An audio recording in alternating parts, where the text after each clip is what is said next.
upaya mengatasi krisis air bersih dan garam dapur di Kabupaten Sumbawa, Nusa Tenggara Barat.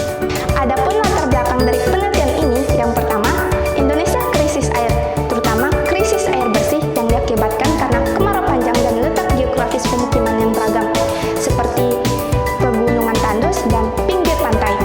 Daerah seperti ini banyak dijumpai di Sumbawa.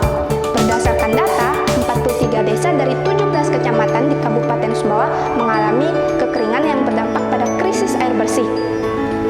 Seperti pengalaman saya ketika di Desa Penyaring, Kecamatan Moyo Utara, Kabupaten Sumbawa, ketika saya liburan di sana, saya mendapatkan sumur masyarakat yang airnya asin. Sehingga untuk memenuhi kebutuhan sehari-hari, masyarakat perlu membeli air galon seharga Rp10.000. Dan itu menurut mereka sangatlah mahal untuk masyarakat ekonomi ke bawah. Selain itu juga, Sumbawa mengalami krisis garam. Sebagian garam dipasok dari luar daerah. Maka dari itu, saya sebagai peneliti memberikan solusi kepada masyarakat sebuah alat baru untuk mengubah air asin menjadi air tawar. Alat tersebut yaitu desalinator. Dulu sudah pernah ada yang menciptakan alat desalinator portable. Namun, banyak sekali kelemahan pada alat tersebut, seperti biayanya yang sangat mahal dan perawatan alat yang susah.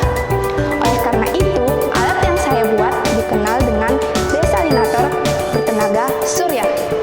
Adapun tujuan dari penelitian ini, yang pertama, membuat dan merancang alat desalinator mini yang diberi nama Prisma Cendekia. Yang kedua, melakukan karakteristik terhadap alat desalinator. Dan yang ketiga, melakukan karakteristik terhadap produk air bersih dan garam.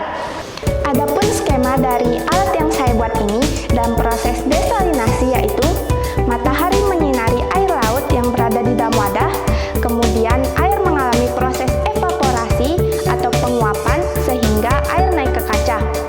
Di kaca tersebut, uap air menjadi embun atau proses pengembunan yang disebut dengan kondensasi. Selanjutnya terjadi presipitasi, air embun yang sudah mencair mengalir ke wadah air bersih dan garam akan tetap mengendap. Adapun alat dan bahan yang perlu dipersiapkan dalam penelitian ini yaitu air laut, multiplek, aluminium foil, nampan, kaca transparan, pipa paralon, kompor biomasa, pH, dan TDS meter.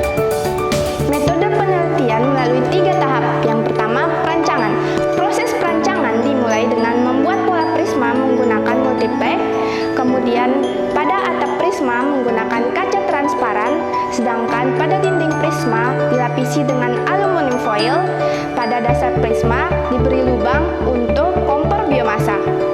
Yang kedua, proses desalinasi atau karakteristik alat dilakukan dengan cara memasukkan 1 liter air laut ke dalam nampan aluminium, kemudian dijemur di bawah sinar matahari sekitar 8 jam yang dimulai dari jam 8 pagi sampai 4 sore.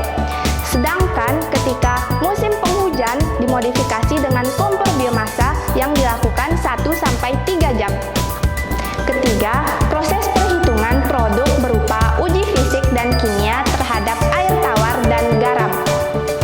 Adapun keterbaruan dari penelitian ini, yang pertama, pembuatan sendiri alat desalinator dengan tambahan pemantul cahaya agar cahaya berpusat pada satu titik, sehingga akan mempercepat pemanasan air.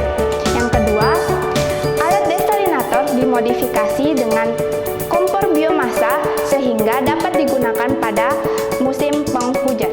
Hasil karakteristik dapat dilihat pada tabel berikut ini.